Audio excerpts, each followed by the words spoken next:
कथा कहती है कि आपने जिसको अपना गुरु बनाया है, जिसे आप अपना गुरु मानते हैं, उसके भीतर कोई दोष न देखिए। वो चाहे भले अनपढ़ हो, उसे कुछ नहीं आता हो, लेकिन फिर भी आपकी निष्ठा, आपका विश्वास ही आपकी मनोकामनाओं की पूर्ति कराएगा। गुरु की सेवा होनी चाहिए, गुरु का सम्मान होना चाहिए। गुरु को क्या कहा, कोई भगवान की तुलना नहीं दी गई। कहा गया गुरुर ब्रह्मा। किसी ने कहा ब्रह्मा जी हैं, कहा नहीं। कहा गुरुर विष्णु, कहा भगवान विष्णु, कहा नहीं। गुरुर देवो महेश्वर, क्या भगवान शंकर है, कहा नहीं। फिर गुरु क्या है, कहा गुरु साक्षात परम ब्रह्म तस्मै श्री गुरुवे नमः। गुरु तो साक्षात परम ब्रह्म है, ब्रह्मा विष्णु महेश इन तीनों से ऊपर है। गुरु में इतनी क्षमता है, इसलिए अपने गुरु का सम्मान करिए। गुरु का कभी अपमान नहीं होना चाहिए। और महाराज एक बात कहें, आजकल लोग गुरुए की झूठी कसम भी खा लेते हैं। अद्भुत अद्भुत चेला है,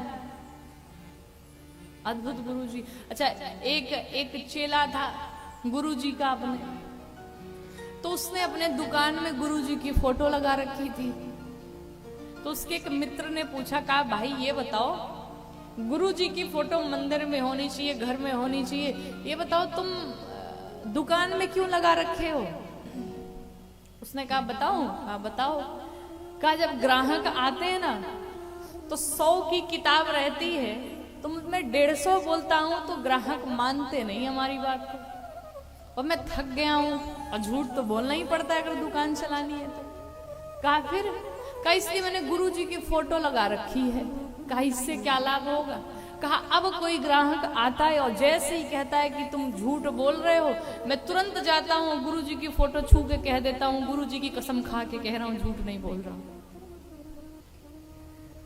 तो ऐसे ऐसे तुम्हारा चेला लोग पड़े हुए हैं।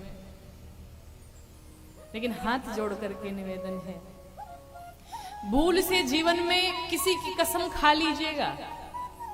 कसम तो वैसे खानी नहीं चाहिए, लेकिन भूल से अगर किसी की खा भी लीजिए तो चलेगा, लेकिन भगवान की कसम, अपने गुरुदेव भगवान की कसम कभी स्वप्न में भी न खाइए।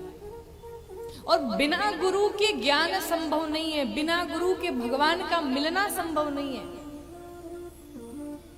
इस आत्मा से परमात्मा का मिलन, जब तक इस आत्मा और परमात्मा के मध्य में एक महात्मा नहीं आ जाता, तब तक गुरु का मिलना, भगवान का मिलना संभव नहीं है।